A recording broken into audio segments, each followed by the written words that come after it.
আমার ভাঙা ঘরে ভাঙা চালা ভাঙা বেড়ার ফাঁকে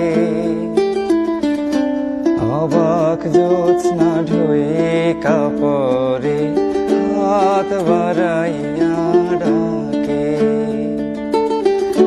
হাত ইশারায় ডাকে কিন্তু মুখে বলে না। আমার কাছে আইলে বন্ধু আমারে পাইবা না। আমার ভাঙা ঘরে ভাঙা